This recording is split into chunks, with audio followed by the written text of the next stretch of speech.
Hello guys, এখন আপনাদের সামনে আমার একমাত্র ওয়াইফ সাদিয়া ঢং শুরু করেছে।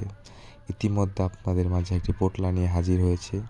পোটলার থেকে কী যেন একটা বের করলো, আবুল তাবুল জিনিস। এটি হলো একটি, কি বলবো এটাকে, নাকের ঘি, নো মানে এই সামথিং এরকম একটা কিছু। যাই হোক, এখন আসলাম পিছনে, আমি দেখলাম জিনিসটা আসলে কি। আসলে আমি চাবাচ্ছিলাম, কিন্তু এগুলো দেখে আমার ভালো লাগলো না, আমি চলে গেছি ওখান থেকে। তারপর শুরু হলো মুখে মাখামাখি, এক ফোঁটা করে দিল, কপালে দিল, অনেক জায়গায় দিল, পুরো মুখে একটু একটু করে দিল। তারপর ঘষাঘষি শুরু, দে ঘষা। এত ঘষতে ঘষতে তো সব চামড়া ছিলে যাবে, কি আর বলবো ভাই, মেয়ে মানুষ বলে কথা।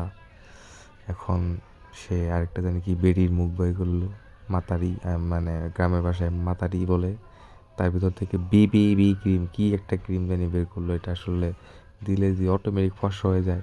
ও মাই গড, এটা ফর্সা হওয়ার গোপন টেকনিক। তারপর একটি তিব্বত পাউডার, যেটা আমাদের ছোটোবেলায় ব্যবহার করতাম বিভিন্ন স্থানে, নাম বলবো না, নাম বলে জিনিসটা খারাপ হয়ে যাবে। যাই হোক, তারপরে রঙের ব্রাশ দিয়ে ঘষাঘষি করার পর এখন আয়না দিয়ে বের করে আবার ঘষাঘষি শুরু করলো। তারপর দেখি ফাইনাল লুক, ও মাই গড। তারপর একটি কলমের মতো কি জানি বের করলো, ও আচ্ছা এটা কলম না, এটাকে কি বলে, লিপ বাম না কি জানি বলে। যাই হোক, আমি এসব জানি না।